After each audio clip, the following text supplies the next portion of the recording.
إلهي وسيدي وكم من عبد أمسى وأصبح فقيرا عائلا عاريا مملقا مخفقا مهجورا جائعا ظمآن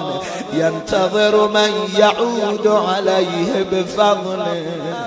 أو عبد وجيه عندك هو أوجه مني عندك وأشد عبادة لك مغلولا مغهورا قد حمل ثقلا من تعب العناء وشدة العبودية وكلفة الرق وثقل الضريبة أو مبتلا ببلاء شديد لا قبل له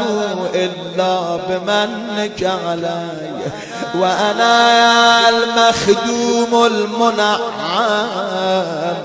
المعافى المكرم في عافية مما هو فيه فلك الحمد على ذلك كله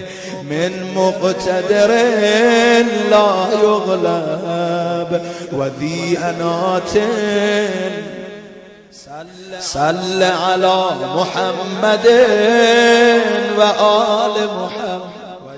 واجعلني لنعمائك من الشاكرين ولآلائك